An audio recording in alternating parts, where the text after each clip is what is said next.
نحمدہ ونصلی علی رسولہ الکریم اما بعد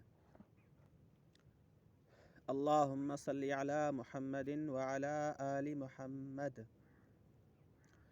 میرا نام اظہر نظامانی ہے اور میرا تعلق ٹنڈو سمرو سے ہے، اور میں آپ لوگوں کے ساتھ سیرت کے موضوع پر مطالعہ کر رہا ہوں۔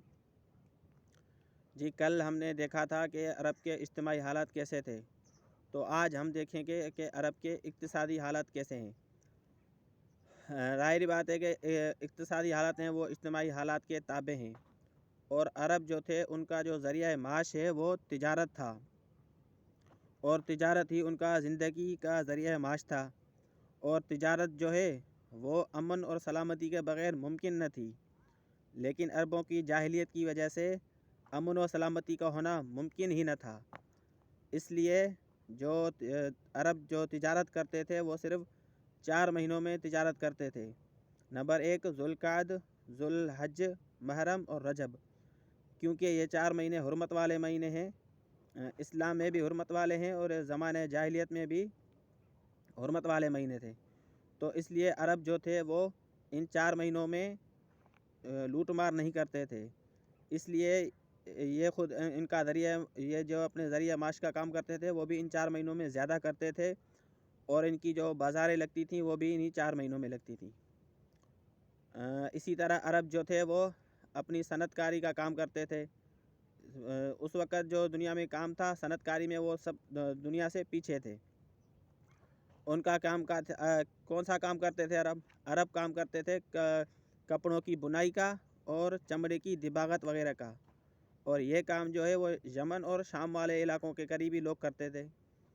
اسی طرح عرب کے جو اندرونی علاقے والے لوگ ہیں وہ کام کرتے تھے، وہ کھیتی باڑی وغیرہ کا کام کرتے تھے، اور جو عورتیں تھیں وہ سوت کاٹتی تھیں، لیکن ان کی تجارت اکثر لوٹ مار اور جنگ و جدال کی نظر ہو جاتی تھی، اس لیے لوگ بھوکے تھے اور جو ضروریات زندگی ہیں ان سے بھی محروم تھے۔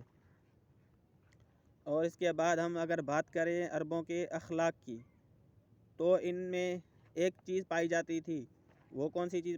سخاوت پائی جاتی تھی، ان میں سخاوت بڑی پائی جاتی تھی۔ کہتے ہیں کہ اگر کسی عرب کے پاس کوئی مہمان آ جاتا اور اس مہمان کو پیش کرنے کے لیے اس کے پاس کچھ نہ ہوتا، صرف ایک اونٹنی کے جو اس کے پورے خاندان کی کفالت کے لیے ہوتی، تو وہ اس اونٹنی کو بھی ذبح کر دیتا اپنے مہمان کے لیے، اور اس بات کو بڑا فخر سمجھتا کہ میں مہمان کے لیے اپنا سب کچھ قربان کر دیا۔ اور ان عربوں میں ایک عادت یہ تھی کہ وہ شراب نوشی اور جوا وغیرہ کھیلتے تھے۔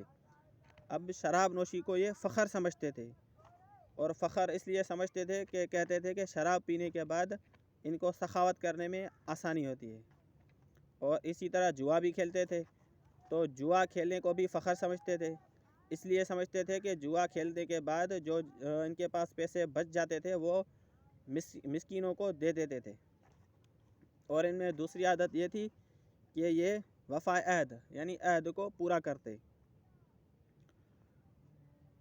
عہد کو پورا کرنا یہ اپنی خود دینی ذمہ داری سمجھتے تھے، اور اگر انہوں نے کسی سے عہد کیا یا کوئی وعدہ کیا تو اس کو پورا کر دیتے، چاہے خاندان ہی ذبح کرانا کیوں نہ پڑے۔ اسی طرح وہ عزت نفس رکھتے تھے، یعنی ظلم اور جبر ہرگز برداشت نہ کرتے۔ نمبر 4 اگر یہ اور ایک خوبی یہ بھی تھی ان میں کہ اگر وہ عزم کر لیتے کہ فلاں کام مکمل کرنا ہے تو وہ اس کو مکمل کیے بغیر نہ رہتے تھے۔ باقی یہ سادہ زندگی تھی ان کی، گاؤں والی زندگی تھی، بدوی زندگی تھی، تو اسی لیے ان میں وفائے عہد اور سخاوت پائی جاتی تھی، اور یہ لوگ بڑے سخی تھے، اور یہ بدعہد کاری اور بدعہدی سے دور تھے۔ السلام علیکم ورحمۃ اللہ۔